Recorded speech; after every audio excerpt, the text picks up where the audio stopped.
So I'm going to take this empty can and find a log about the same diameter. Then I'll cut a small section off so that it fits perfectly inside the can. Flip it upside down, right into the dirt next to my fire. Then I'll poke a few small holes in the top. This will let the steam and gases escape. Then I'll build my fire all around it. We're going to turn the wood puck into charcoal. Yeah, charcoal, yeah, remove the oxygen out of it. This is something I like to do if I'm already going to have a campfire, since it takes pretty a lot smart, of though. firewood to make a little charcoal this way. See these flames coming from the holes? That's the wood gas escaping and igniting. So once the flames stop coming out of the can, should be about done. Lift it up when it's cool to the touch. The wood puck has turned into charcoal. I'll put it in this new can. You can make these and keep them in your pack for future use, for if you need to cook and don't feel like making a fire. They also make good emergency heat sources. Oh, Mine usually burn wow. for about half an hour to 45 minutes. You can keep adding alcohol as needed, and you can snuff them out and keep reusing them. So I'm going to take this empty can and find a log That's about this. kind of Okay, now let's turn this into the world's blackest car. A few years ago, I made the world's blackest room using the darkest paint in the world, darker car than the movie, and it actually absorbs 99.9% of visible light. Let's see what this looks like. Driving this around was amazing. Everybody that I drove past just started staring at the car, because you can't quite tell what you're looking at. It's so black, it just looks edited. Only when you get a little closer and feel it, you can tell it's actually a fabric and not paint. This is so cool. Okay, now let's turn this into the world. You don't need to know French to understand this video. Tu sais? T'as le plan ou pas?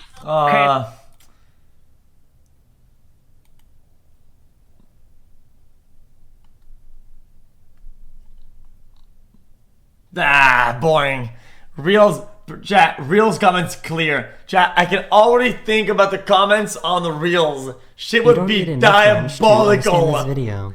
Brick my all count. of the gold that humans have mined and put it into one cube. It would look like this. Just 22 meters on each side. That's it. That's all the gold we've ever mined. This big cube would be worth $14 trillion.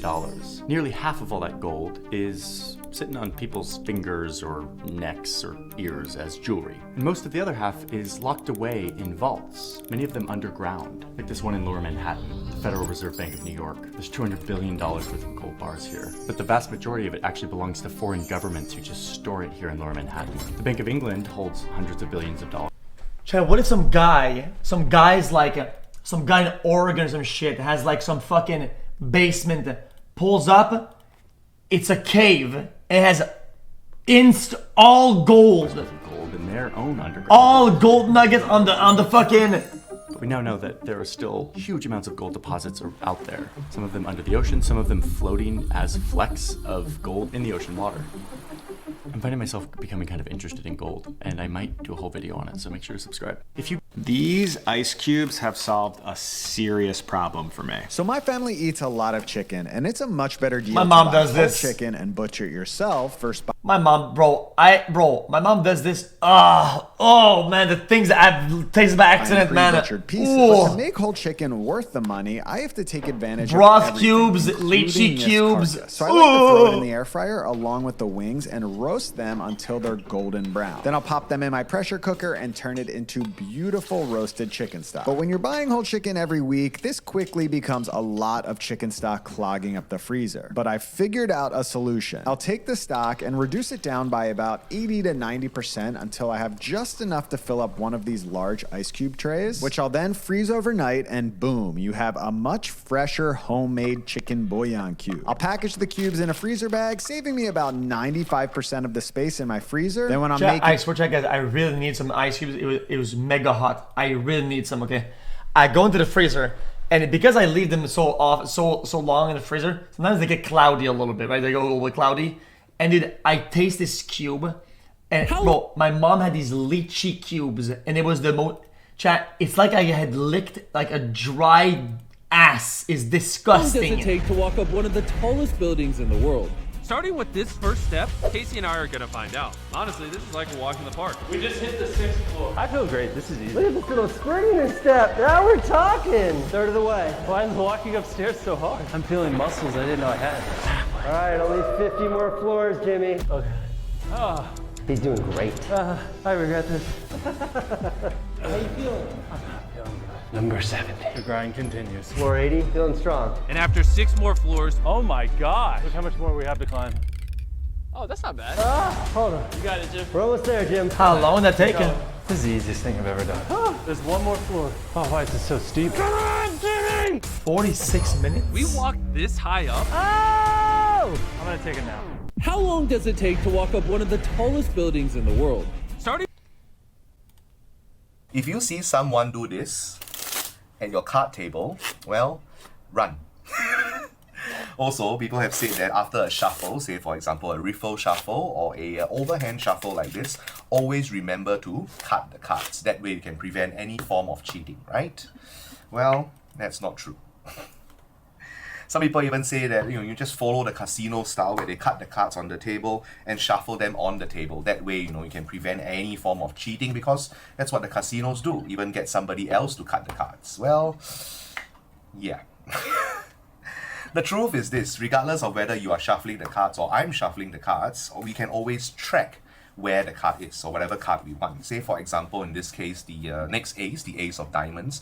I now know it's 18 from the top, but if we continue to shuffle the card some more, now it has repositioned to the 28th position, which means now I can just cut to the 28th position and find the next ace, which is the ace of diamonds. Now, last but not least, people say that, the best way to prevent any form of cheating is to get other people to shuffle and cut the cards. That way, you can't cheat. Well, it's a bit too late for that. So the best advice, like I said over and over again, is to never gamble with strangers. What? If you see someone do this... Interesting. I know it was 18 or whatever. Does he count them down? Does he feel them? I can take the 7 pieces of a tangram and arrange them into a shape called the monk. He lied, right? It's all lie. Okay, it's a trick then. I get it then. Then the guy has a line somewhere or something that he can see on his side, right? That's like every 10. He probably sees that, oh yeah, that was like +3 or whatever. So then he says, oh yeah, 15 + 3, 18 type shit. That's what he did. That's what he did though. That's what he did though. But I can take the same 7 pieces and arrange them into a monk with no feet. Wait, what? Where'd the foot go? How can these be made of the same pieces? Is it magic? No, it's a tangram paradox, which is a kind of dissection fallacy. In my bonnet dissection fallacy, yeah, I actually have a example where we fail to notice how the parts have changed. All the small parts add up to a certain amount of but in this kind, we fail to notice exactly how the whole has changed, so we're surprised to find that the parts haven't. Illusions like these are caused by the fact that a concentrated area of missing material is much more noticeable than an equal but diffused increase everywhere else that compensates. Real. The rainwater touches the silica, and the silica turns to glue. Immediately, it makes everything stick together. Now, after the rain has come and gone, the sun comes out, as you feel, it's kind of warm. It's going to heat things up, it's going to bake it hard. As that hardens up, this is when the wind introduces dry, loose sand from other areas. It overlaps the hard surface, and the whole process eventually repeats itself. You're going to get more rain, more sun, more wind. Thousands and thousands of times developing the rocks layer by layer. In this little demonstration, we're only going to repeat this process 3 times. And that's just because we have a limited supply of water. So after this 3rd layer, let's say we get heavier, stronger winds. Heavier winds amongst the region is not going to blow sand on top. Instead, it's going to start to blow sand away. As sand's being blown away, what is left behind is the structure of your stone. So we can come through and we can actually scoop this up off the earth. Okay? Just as if we had a rock. Now that you guys know how the rocks are made, I'm going to show you guys how the canyon was made.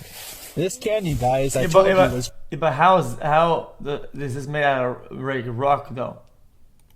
I'm confused. This is still soft, no? Carved by water, flash floods that come from heavy rains. And so we're going to give an example of a flash flood. Oh, over time pressure. Tons of pressure.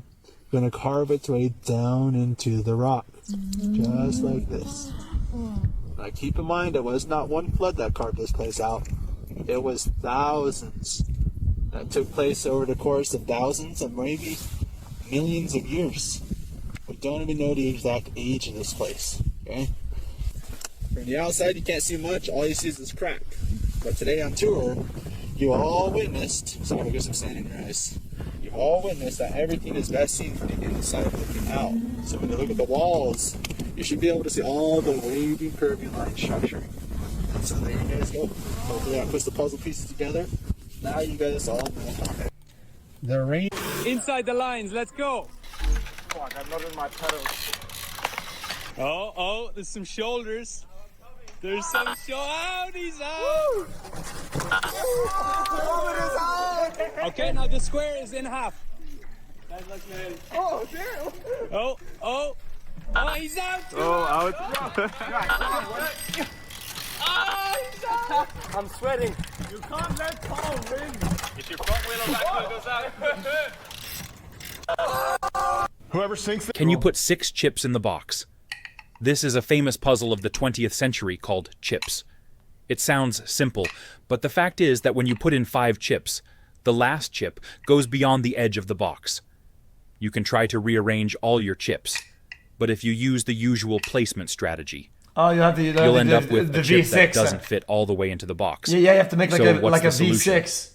All you have to do is place a chip horizontally first, then place a piece vertically on its left side. The third chip is placed above it. Now there is no room at the top of the box for chips. You can place the 4th piece on the side of the box, and by rotating it, it can be placed on top of the box. If we continue to place, there will the puzzle is that there's an indentation at the top you can't see. still be a piece that extends beyond the edge of the box. Is there any way to solve the puzzle? We need to move the chips from the bottom to the left. Then move the top 2 chips upwards. Now you'll have plenty of room for the last chip. Did you like this puzzle? Can you put... That's kind of cool. What I have here just looks like a bunch of generic metal chunks. However, what I think is cool is that this is actually pure calcium. I've always thought it was weird to think of calcium as a metal, but I mean, it is. It's also pretty sensitive to air and moisture. Yeah, when there's some shit happening, the price goes down. What about it, though? In this glass ampule. But anyway, now that the calcium is free, there's something I've been really wanting to try with it. So I collected a small amount of it, and now I just want to drop it into some water. It all started reacting almost immediately and turning into calcium hydroxide, which was making the water white. A long time ago, just because you keep On top of this, though, doesn't mean everyone else it was will. also releasing flammable hydrogen gas, and I really like the little popping sounds.